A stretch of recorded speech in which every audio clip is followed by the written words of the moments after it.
The highly anticipated mega showdown fight rematch between Daniel "Dynamite" Dubois and Oleksandr Usyk is now signed, sealed, and delivered. And this is good news because their first fight left a lot of controversy. Everybody thinks that Daniel "Dynamite" Dubois got robbed by Oleksandr Usyk because everybody thinks Dubois got robbed because of the low blow or the body punch, depending on who you ask. Daniel Dubois hit Oleksandr Usyk. It seems that he hit him in the stomach, but some people said it was a low blow. So this had Oleksandr Usyk rolling on the ground, and Usyk was on the ground for more than 10 seconds, making it a knockdown. But this is where everything gets tricky. Half of the boxing world believes it was a knockdown, and the other one believes it was a low blow. I remember this clearly because I made a video about it. I even punched myself exactly where he got hit, and it does seem that it's connected to your junk. And I remember replaying that part over and over again, and it does seem like the borderline of where that connects. And not just that, there's another case of this situation with Charlo. Charlo hit one of his opponents in that same area, and the opponent got convulsions. He was on the ground shaking, and it looked like he had like a stroke or something like that. So I'm on the side that Daniel Dubois did not get robbed, and it was a low blow. And if it wasn't a low blow, you could award Oleksandr Usyk a Grammy because that was the most amazing acting I have ever seen in my life. And not just that, Charlo's opponent, he was twitching all over the ring. And I just don't want to say his name because I get confused with both Charlos, especially since they both got basically the same name. I just do not remember which opponent it was, the one that was twitching. Because when I hit myself in that area, I hit myself pretty hard, not knockout power, but like medium, and it just did not hurt. That shit dropped me. But I'm just glad this fight is gonna take place, and we need a conclusion. We already know it's gonna be taking place on July 19, 2025, most likely in the UK because these are two UK fighters. Now the first fight, Oleksandr Usyk beat Daniel Dubois, and I expect exactly the same thing in the rematch. Even though Daniel Dubois is getting a lot better, I don't think he's still good enough to beat Usyk. As I see Daniel Dubois as a great fighter, but Usyk, I think he is a special fighter. Because Usyk was not always a heavyweight. He was a cruiserweight.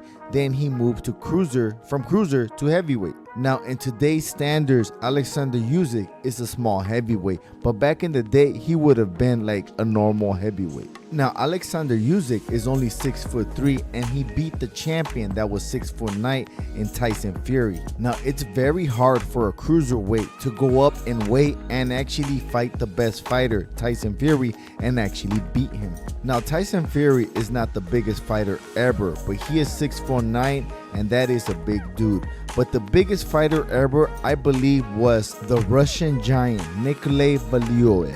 And I always wanted Tyson Fury to fight Nikolai Valuev, not because Valuev was a great fighter, just because of the size difference. Now Valuev was 7'2", but he was very basic and very vanilla. Very basic that if you got some great skills, you could actually outbox him and you would have no trouble outboxing him. I believe the first person that beat Valuev was a 6'3" David Haymaker Hay. So that just tells you, just because you're big, that doesn't mean that you know how to fight well. People just had a hard time with Valuev because nobody could really hit his jaw or his face. Everybody just went for the body. Even though he was so big, this guy just absorbed everybody's punch. There's no way anybody can knock out Valuev. But maybe right now, that was back then. Maybe Big Bang Zhang can knock out Valuev.